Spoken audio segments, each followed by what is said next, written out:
Hey guys, so previous videoல நம்ம எப்படி வந்து ஒரு edXpost ஸ்கேன் ரன் பண்ணணும், ஸ்கேன் பண்றதுக்கு முன்னாடி என்னென்ன ப்ரீ ரெக்வயர்ட் திங்ஸ் நம்ம நோட்டீஸ் பண்ணணும், போர்ட் ஓப்பனிங் பத்தி எல்லாம் பார்த்தோம். ஸோ இந்த வீடியோ சீரீஸ்ல இப்போ நம்ம என்ன பார்க்க போறோம்னா பேசிக்கா ஒரு ஸ்கேன் முடிச்சதுக்கு அப்புறமா நம்ம எப்படி அந்த ஸ்கேன் ப்ராப்பர் ஸ்கேனா இல்ல அந்த ஸ்கேன் வந்து என்னென்ன வல்னரபிலிட்டிஸ் டிடெக்ட் ஆயிருக்கு, அதுல என்னென்ன டேட்டா நம்ம வந்து கண்டுபிடிக்கிறோம், இதை பத்தின இன்ஃபர்மேஷன்ஸ் இப்போ பார்க்க போறோம். ஸோ ஃபர்ஸ்ட் திங், ஒரு ஸ்கேன் முடிஞ்ச உடனே I'll go to this scan history. இப்போ இந்த ஹிஸ்டரிக்கு போனோம் அப்படின்னா நம்ம ஸ்கேன் பண்ண ஐபி இதுதான் என்னோட விர்ச்சுவல் மிஷின், which is நான் யூஸ் பண்ற விண்டோஸ் 7 மிஷின். இந்த விண்டோஸ் 7 மிஷினோட ஹோஸ்ட் நேம் பார்ப்போம். ஸோ இதோட ஹோஸ்ட் நேம் பார்த்தீங்கன்னா IXL SAM அண்ட் இதோட OS வந்து விண்டோஸ் 7 அல்டிமேட் எடிஷன். ஸோ இப்போ நம்ம இதோட ஐபி என்னன்னு பார்ப்போம். இங்க போயிட்டு so your IP address 192.168.0.5.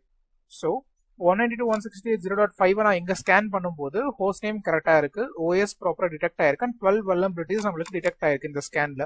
so 12 vulnerabilities with partial credential success. so authenticationன்றது நான் உங்களுக்கு டீடைலா ஒரு வீடியோவே நான் உங்களுக்கு சொல்றேன் என்னென்ன டைப் ஆஃப் authentications இருக்குன்னு. so இது வந்து partial credential success, which means this can be considered as a proper VA report, but it depends upon the port because இப்போ மல்டிபிள் போர்ட்ல வந்து நம்மளுக்கு authenticated services ரன் ஆகும், பட் நம்மளுக்கு வந்து ரெண்டு போர்ட்ல சக்சஸ் ஆயிருக்கு, ஒரு போர்ட்ல ஃபெயில் ஆயிருக்கு. 135ல authentication ஃபெயில் ஆயிருக்கு, 139 and 445ல இது சக்சஸ் ஆயிருக்கு. ஸோ இது பார்ஷியல் கிரெடென்ஷியல் சக்சஸ். நம்மளுக்கு இது வந்து OS ப்ராப்பரா டிடெக்ட் ஆனதுனால இதை வந்து நம்ம கன்சிடர் பண்ணிக்கலாம், ஒன்றும் பெரிய காம்ப்ளிகேஷன்ஸ் இல்லை. இந்த ஆத்தென்டிகேஷனை பத்தி நம்ம டீடைல்டா ஒரு கம்ப்ளீட் வீடியோலயே நம்ம பார்ப்போம். ஸோ இந்த ஸ்கேன் முடிஞ்சிருச்சு. ஸோ ஸ்கேனுக்கான வல்னரபிலிட்டிஸ் பார்க்கறதுக்கு நம்ம இந்த ஐபிக்குள்ள போனோம் அப்படின்னா அதுல என்னென்ன வல்னரபிலிட்டிஸ் டிடெக்ட் ஆயிருக்கு, அந்த 12 வல்னரபிலிட்டி டைட்டில்ஸ் என்னன்ட்டு நம்ம பார்க்குறோம். ஸோ இதுல என்னென்ன வல்னரபிலிட்டிஸ் இருக்கு அப்படின்னா CAFS account lock out, password never expire, password length policy not enforced. So இந்த மாதிரி நிறைய வல்னரபிலிட்டி டைட்டில்ஸ் இருக்கு. ஸோ ஒரு வல்னரபிலிட்டி டைட்டிலும் ரெப்ரசன்ட்ஸ் ஒன் இஷ்யூ. அது மாதிரி ஒரு வல்னரபிலிட்டி டைட்டிலுக்கான சொல்யூஷனை நம்ம அப்ளை பண்ணோம் அப்படின்னா இதெல்லாம் ஃபிக்ஸ் ஆயிடும். ஸோ இதெல்லாம் வந்து ஒரு கம்ப்யூட்டர் எக்ஸ்ப்ளாய்ட் பண்றதுக்கான பாசிபிலிட்டிஸை ரெப்ரசென்ட் பண்ணுது. ஃபார் எக்ஸாம்பிள் நான் ஒரு சின்ன எக்ஸாம்பிள் சொல்றேன். CAFS account lock out policy not enforced அப்படி ஒரு பாஸ்வேர்ட், ஆர் இங்க இருக்கு minimum length is not set, அதாவது ஒரு பாஸ்வேர்டுக்கான மினிமம் ரெக்குவயர்மெண்ட் நம்ம செட் பண்ணல. அதாவது ஒரு அப்பர் கேஸ் இருக்கணும், ஒரு லோவர் கேஸ் இருக்கணும், ஒரு ஸ்பெஷல் கேரக்டர் இருக்கணும், ஒரு நம்பர் இருக்கணும். இந்த மாதிரி நம்ம காம்ப்ளெக்ஸ் பாஸ்வேர்டுக்கான பாலிசி நம்ம செட் பண்ணல. இப்படி பண்ணாததுனால சிம்பிளா அட்மின் ஒரு 1 2 3 4 5 அந்த மாதிரி பாஸ்வேர்டு வச்சாலும் விண்டோஸ் அக்செப்ட் பண்ணிக்கும். அப்படி இருந்துச்சு அப்படின்னா அந்த பாஸ்வேர்டை வந்து எக்ஸ்ப்ளாய்ட் பண்றதுக்கான பாசிபிலிட்டிஸ் ரொம்ப அதிகம். ஃபார் எக்ஸாம்பிள் 1 2 3 4 5 அவங்க வைக்கிறாங்கன்னா ஒரு சிம்பிள் ப்ரூட் ஃபோர்ஸ் அட்டாக்லயே நம்ம வித்தின் ஃபியூ மினிட்ஸ்ல நம்ம அந்த பாஸ்வேர்டை ரெக்கக்னைஸ் பண்ண முடியும். ஸோ அதனால நம்ம வந்து இந்த மாதிரி கிரைட்டீரியாஸ் எல்லாமே வல்னரபிலிட்டி. ஸோ இப்போ அசட் பேஜ்குள்ள வந்திருக்கும், ஐ மீன் வல்னரபிலிட்டி அந்த ஐபிக்குள்ள வந்திருக்கும். அதுக்குள்ள ஐபி அட்ரஸ், அதோட ஹோஸ்ட் நேம், அதோட ஹார்ட்வேர் ஐடி, அண்ட் தென் எந்த சைட்ல இருக்கு, அண்ட் எப்போ ஸ்கேன் நடந்திருக்கு, அதோட OS என்ன டீடைல்ஸ் நம்ம பார்க்குறோம். அதுக்கப்புறம் ரிஸ்க் ஸ்கோரை பத்தி நான் டீடைல் ஒரு வீடியோவே உங்களுக்கு நான் சொல்றேன், ரிஸ்க்னா என்ன, அதோட ஸ்கோர்ஸ்னா என்ன அப்படின்ட்டு. அண்ட் டேக் நம்ம எதுவும் இதுக்கு யூஸ் பண்ணல. ஸோ இதுவும் நான் உங்களுக்கு லேட்டரான நான் சொல்றேன் டேக் எதுக்கு யூஸ் ஆகும் அப்படின்ட்டு. அண்ட் வல்னரபிலிட்டிஸ் என்னென்ன வல்னரபிலிட்டிஸ் இருக்குன்ட்டு நமக்கு லிஸ்ட் அவுட் ஆகுது. அதோட சிவியாரிட்டி என்ன, அதாவது இது ரொம்ப கிரிட்டிக்கலான ஒரு வல்னரபிலிட்டியா, இல்ல மாடரேட்டான வல்னரபிலிட்டியா, இல்ல ஒரு லோ லெவல் வல்னரபிலிட்டியா, அதை பத்திலாம் இருக்கும். இன்ஸ்டன்சஸ்ன்றதும் நான் என்னென்னு தெளிவா உங்களுக்கு எக்ஸ்பிளைன் பண்றேன். நம்பர் ஆஃப் இன்ஸ்டன்ஸ்ன்றது எத்தனை போர்ட்ல இது டிடெக்ட் ஆகுதோ அதான் இன்ஸ்டன்சஸ். ஃபார் எக்ஸாம்பிள் ஒரு சில வல்னரபிலிட்டிஸ்லாம் 2-3 போர்ட்ல டிடெக்ட் ஆகும். அந்த மாதிரி இருக்கும்போது இங்க இன்ஸ்டன்சஸ் 2 3 இருக்கும். ஒரு சில வல்னரபிலிட்டி ஒரே ஒரு போர்ட்ல இருந்தா இன்ஸ்டன்சஸ் 1ல இருக்கும். ஸோ அதை பத்தி நான் உங்களுக்கு லேட்டர் எக்ஸ்பிளைன் பண்றேன். அண்ட் அப்படியே கீழே வந்தோம் அப்படின்னா இந்த ஸ்கேன்ல எந்தெந்த போர்ட்ல சர்வீசஸ் டிடெக்ட் ஆயிருக்கு அண்ட் என்னென்ன சர்வீசஸ்ல என்னென்ன வல்னரபிலிட்டி இருக்கு அப்படின்ட்டு நம்ம ஐடென்டிஃபை பண்ணலாம். இதை பத்தி நான் உங்களுக்கு லேட்டர் ஆன் டீடைல்டா உங்களுக்கு எக்ஸ்பிளைன் பண்றேன் சர்வீசஸ் பத்தி. அண்ட் இதுல வந்து இந்த மிஷின்ல என்னென்ன யூசர்ஸ் அண்ட் குரூப்ஸ் இருக்குன்ற இன்ஃபர்மேஷன் இதுல இருக்கு. அதுக்கப்புறம் கீழே வந்தோம் அப்படின்னா நோட் ஃபுட் பிரிண்டிங்.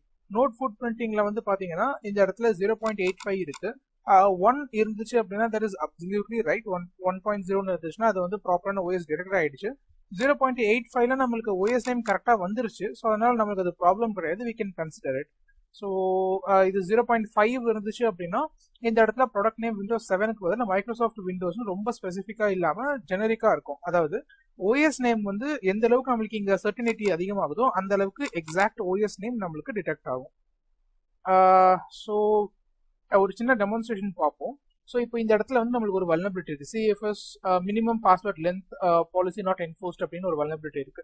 ஸோ இது எப்படி நம்ம ஃபிக்ஸ் பண்ணலாம் அப்படின்னா, நம்ம சிம்பிளா நம்மளோட விர்ச்சுவல் மிஷினுக்குள்ள போயிட்டு எங்க போய் நம்ம பாஸ்வேர்டுக்கு ஒரு பாலிசி என்ஷூர் பண்ணலாம். ஃபார் எக்ஸாம்பிள் அட்மினிஸ்ட்ரேட்டிவ் டூல்ஸ்ல போயிட்டு லோக்கல் செக்யூரிட்டி பாலிசி அண்ட் அதுக்குள்ள account policy password policy. Yes. So இங்க வந்து பாத்தீங்கன்னா என்ஃபோர்ஸ் பாஸ்வேர்ட் ஹிஸ்டரி, அதுக்கப்புறம் maximum password age. So maximum password age வந்து பாத்தீங்கன்னா நம்ம 60 days கொடுப்போம். ஸோ தட் 60 days இப்போ நம்ம கொடுக்குறோம் அப்படின்னா அந்த பாஸ்வேர்டு வந்து 60 daysல எக்ஸ்பயர் ஆயிடும். ஸோ நம்ம அப்ளை கொடுத்துட்டோம். ஓகே.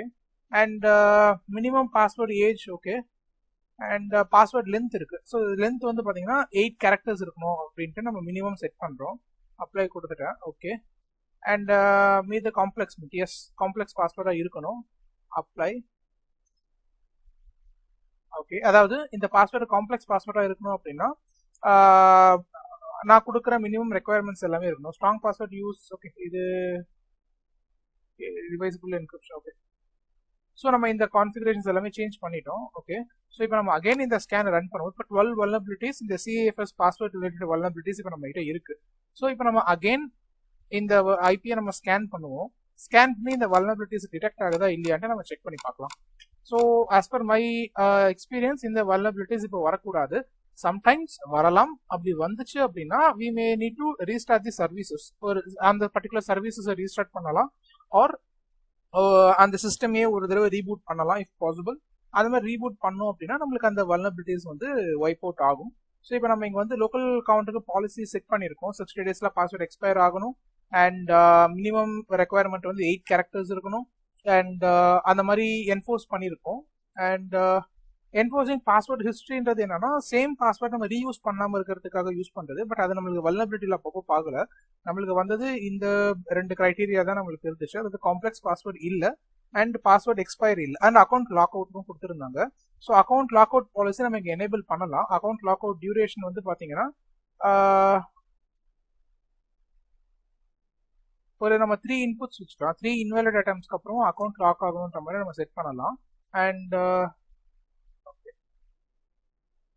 ஓகே. ஸோ இப்போ account lock out duration 30 minutes and account lock out threshold வந்து நம்ம 3 இன்வாலிட் லாகின் அட்டெம்ப்ட் கொடுத்துருக்கோம். அதாவது 3 தடவை நம்ம தப்பான பாஸ்வேர்ட் போட்டோம்னா அக்கௌண்ட் லாக் ஆகுற மாதிரி இப்போ நம்ம இங்க செட் பண்ணியிருக்கோம்.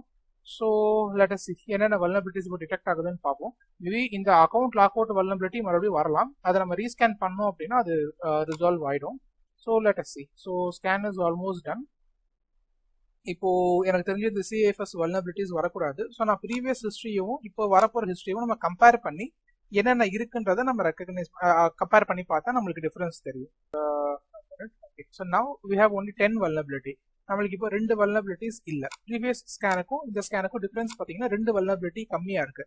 என்னென்ன கம்மியா இருக்கு? Password never expire and length policy, password length policy. So இப்போ அந்த 2 வல்னபிலிட்டி இங்க இல்ல. ஏன் அப்படின்னா நம்ம என்ன சேஞ்சஸ் பண்ணோம், லோக்கல் பாலிசிஸ்ல போயிட்டு லோக்கல் அக்கௌண்ட்ல பாஸ்வேர்ட் பாலிசியில போயிட்டு பாஸ்வேர்டு வந்து ஏஜ் பாஸ்வேர்டு வந்து 60 daysக்கு அப்புறம் ரீசெட் ஆகணும் அண்ட் மினிமம் லென்த் 8 characters இருக்கணும் அப்படின்ட்டு நம்ம இங்க செட் பண்ணிருக்கோம். ஸோ அதனால இந்த 2 வல்னபிலிட்டி வரல. நம்ம ஸ்கேன் இனிஷியேட் பண்ணதுக்கு அப்புறம் தான் லாக் அவுட் பாலிசி பண்ணோம். அதனால நம்மளுக்கு அந்த வல்னபிலிட்டி இருக்கு. ஸோ நம்ம என்ன பண்ணலாம் அப்படின்னா அகைன் ஒரு தடவை நம்ம ஸ்கேன் இனிஷியேட் பண்ணோம் அப்படின்னா இந்த வல்னபிலிட்டியும் நம்மளுக்கு ரிசால்வ் ஆயிடும். அதுவும் நான் உங்களுக்கு பண்றேன். இப்போ ஃபார் எக்ஸாம்பிள் நான் இந்த சேஞ்சஸ் ரோல் பேக் பண்ணிட்டு வெறும் லாக் அவுட் மட்டும் வைக்கிறேன். இப்போ 11 வல்னபிலிட்டிஸ் நம்மளுக்கு வரணும். நான் இப்போ என்ன பண்ண போறேன்னா இந்த பாஸ்வேர்ட் மினிமம் வந்து நான் 0 செட் பண்ண போறேன் அண்ட் மினிமம் லென்த் வந்து நான் 0ல செட் பண்ணிட்டேன். இந்த கான்ஃபிகரேஷனை ரோல் பேக் பண்ணிட்டு அக்கௌண்ட் லாக் அவுட்டை மட்டும் நான் எனேபிள் பண்ணி வைக்கிறேன். ஸோ அகைன் இப்போ நான் ஸ்கேன் இனிஷியேட் பண்ணேன்னா அக்கௌண்ட் லாக் அவுட் வல்னபிலிட்டி நம்மளுக்கு போயிடும் and other 2 vulnerabilities password complex and பாஸ்வேர்டோட எக்ஸ்பைரி வல்னபிலிட்டிஸ் மட்டும் நம்மளுக்கு வரும். ஸோ அது ஸ்கேன் இப்போ போகட்டும்.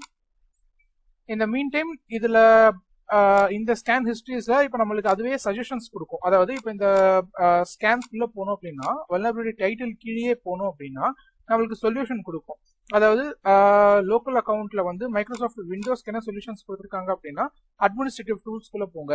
அதாவது கண்ட்ரோல் பேனல்ல போயிட்டு அட்மினிஸ்ட்ரேட்டிவ் டூல்ஸ்குள்ள போயிட்டு அதுக்குள்ள சேஞ்ச், அதாவது அந்த பர்டிகுலர் டொமைன் செக்யூரிட்டி பாலிசியோட configuration or local policy security policy நம்ம என்ன கான்ஃபிகரேஷன் வச்சிருக்கோமோ அது தகுந்த மாதிரி செட்டிங்ஸ்குள்ள போயிட்டு அதுக்குள்ள அக்கௌண்ட் பாலிசிஸ் ஃபோல்டருக்குள்ள போனோம்னா அக்கௌண்ட் லாக் அவுட் பாலிசின்னு இருக்கும். அதே தான் நம்ம இங்க பண்ணோம், which is account lock out பாலிசிக்குள்ள போனோம்.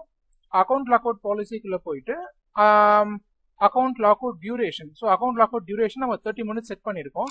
ஸோ அதுதான் இங்க சொல்யூஷன்ஸ்ல கொடுத்துருக்காங்க. ஸோ நம்ம என்ன செட் பண்ணணும் அப்படின்றத அவங்க கொடுத்துருக்காங்க. அந்த சேஞ்சஸ் நம்ம இங்க அப்ளிகபிள் பண்ண உடனே நம்ம ரீஸ்கேன் பண்ணோம்னா இந்த வல்னரபிலிட்டிஸ் நம்மளுக்கு பாப்அப் ஆகக்கூடாது. சப்போஸ் பாப்அப் ஆகுதுன்னா நம்ம பண்ண கான்ஃபிகரேஷன்ல வந்து சேஞ்சஸ் ப்ராப்பரா நடக்கல. ஸோ நவ் இப்போ இந்த ஸ்கேனுக்கு அப்புறமா நம்மளுக்கு 3 வல்னரபிலிட்டிஸ் வந்திருக்கு டோட்டலா. ஐ மீன் 11 வல்னரபிலிட்டிஸ் வந்திருக்கு. ப்ரீவியஸா 10 இருந்துச்சு. ஸோ இதை 3 ரிப்போர்ட்டும் நம்ம கம்பேர் பண்ணி பார்த்தா நமக்கு டிஃபரன்ஸ் தெரியும். இந்த ஸ்கேன் நம்ம பண்ணும்போது நம்ம password expiry and password complexity அதை தான் நம்ம வந்து செட் பண்ணியிருந்தோம். லாக் அவுட் நம்ம அப்போ பண்ணல. ஸோ அதனால லாக் அவுட் வல்னரபிலிட்டி வந்துச்சு. இது ஃபர்ஸ்ட் ஸ்கேன். ஃபர்ஸ்ட் ஸ்கேன்ல 3மே இருக்கு. இப்போ இந்த ஸ்கேன்ல பாஸ்வேர்டு லாக் அவுட் வரல. whereas account password never expire and minimum password length complexity. So இந்த 2 vulnerabilities தான் நம்மளுக்கு வந்திருக்கு. account lockout நம்மளுக்கு வரல. அதாவது 3 multiple attempts அந்த vulnerability வரல. So which means நம்ம பண்ண configuration ப்ராப்பரா அப்ளை ஆகிட்டு நம்மளுக்கு vulnerabilities wipe out ஆகுது. So this is how basically you should work on vulnerability solution. So உங்களோட மிஷின்ஸ்ல என்னென்ன இஷ்யூஸ் இருக்கு, என்னென்ன செக்யூரிட்டி லூப் ஹோல்ஸ் இருக்குன்றதை நீங்க அனலைசிஸ் பண்ணி அதுக்கான சொல்யூஷன்ஸை ப்ராப்பரா அப்ளை பண்றது தான் வல்னரபிலிட்டி அசஸ்மெண்ட். இப்போ இந்த சொல்யூஷன்ஸ் எல்லாத்தையுமே நீங்க ப்ராப்பரா அப்ளை பண்ணிட்டீங்க அப்படின்னா, இப்போ நான் உங்களுக்கு ஒரு பண்ணி காமிக்கிறேன். ஸோ மேக்ஸிமம் பாஸ்வேர்டு ஏஜ் வந்து பாத்தீங்கன்னா 30 days நான் கொடுக்குறேன். அண்ட் மேக்ஸிமம் பாஸ்வேர்ட் லென்த் வந்து பாத்தீங்கன்னா I'll give us 8. ஸோ நான் இந்த சேஞ்சஸ் எல்லாமே பண்ணிட்டேன். இந்த சேஞ்சஸ் எல்லாம் பண்ணிட்டு ஹிஸ்டரி என்ஃபோர்ஸ்மெண்ட் அது வல்னரபிலிட்டி கிடையாது. அது நம்மளுக்கு same password again and again use பண்ணணும் அப்படின்னா நம்ம யூஸ் பண்ணிக்கலாம். அது அந்த அளவுக்கு நம்மளுக்கு காம்ப்ளெக்ஸ் இருக்கணும்னு அவசியம் கிடையாது. Unless or until you are in a very complex environment. ஒரு சில கம்பெனி வந்து பாலிசிஸ் வச்சிருப்பாங்க. அதாவது பெரிய பெரிய கார்பரேட்ஸ்ல எல்லாம் பாலிசி எப்படி வச்சிருப்பாங்க அப்படின்னா பாஸ்வேர்டு வந்து எவ்ரி 60 daysக்கு ஒரு தடவை ரீசெட் ஆகும். அண்ட் அதோட காம்ப்ளெக்ஸ் லென்த் வந்து பாத்தீங்கன்னா மினிமம் 10 characters இருக்கணும் ஆர் 8 characters இருக்கணும். அண்ட் பாஸ்வேர்ட் ஹிஸ்டரி வந்து ரிப்பீட் ஆகக்கூடாது. ஆல்ரெடி வச்சிருந்த பாஸ்வேர்டு அகைன் ரீயூஸ் பண்ணக்கூடாது. அண்ட் பாஸ்வேர்டு வந்து இது மாதிரி நிறைய கிரைட்டீரியா இருக்கு. லாக் அவுட் பாலிசி பாத்தீங்கன்னா 3 தடவைக்கு மேல இன்வேலிட் அட்டெம்ப்ட் பண்ணணும், லாக் ஆகணும். And account lock out duration வந்து பாத்தீங்கன்னா நான் 30 minutes கொடுத்துருக்கேன். பட் ஒரு சில கம்பெனிஸ்லாம் பாத்தீங்கன்னா நெவர் கொடுப்பாங்க. கொடுத்துட்டு சிஸ்டம் அட்மினிஸ்ட்ரேட்டர்ஸ் மட்டும் தான் வெரிஃபை பண்ணிட்டு அதுக்கப்புறம் அன்லாக் பண்றதுக்கு அவங்க பண்ணி கொடுப்பாங்க. ஸோ அந்த மாதிரி நிறைய பாலிசிஸ் அண்ட் ரெஸ்ட்ரிக்ஷன்ஸ் மாறும். Depends upon the organisation R depends upon the individual. அவங்களோட ஓன் செக்யூரிட்டி பெர்ஸ்பெக்டிவ்காக அவங்க இந்த மாதிரி கான்ஃபிகரேஷன் சேஞ்சஸ் பண்ணுவாங்க. So this is just an example. So இந்த மாதிரி வல்னரபிலிட்டிஸ் நம்மளுக்கு வந்து விஎஸ் ஸ்கேன்ல என்னென்ன வல்னரபிலிட்டிஸ் இருக்குன்றத அனாலிசிஸ் பண்ணி அதுக்கான ப்ராப்பர் சொல்யூஷனை நம்ம அப்ளை பண்ணோம் அப்படின்னா நம்மளுக்கு we can make sure that our environment is safe. So இப்போ நம்மளுக்கு 9 vulnerability titles தான் வந்திருக்கு. ஸோ இப்போ வந்து நம்மளுக்கு கம்ப்ளீட்டா CAFS vulnerabilities எதுவுமே வராது. ஸோ இதுக்கான ரீசன் நம்ம அதுக்கான சொல்யூஷன்ஸை ப்ராப்பரா நம்ம அப்ளை பண்ணோம். அப்ளை பண்ணதுனால நம்மளுக்கு vulnerabilities வந்து இப்போ பாப்அப் ஆகல. So this is all about how to analyse a report. ஒரு vulnerability ஸ்கேன் முடிஞ்சா அதோட ப்ராப்பர் இம்ப்ளிமெண்டேஷன் எப்படின்றத பார்த்துருக்கோம். ஸோ அப்கமிங் வீடியோஸ்ல இன்னும் டீடைல்டா NXPOS ஸ்கேன்ஸ் அண்ட் டூல்ஸ் பத்தி நம்ம பார்க்கலாம். Thank you and two subscribe.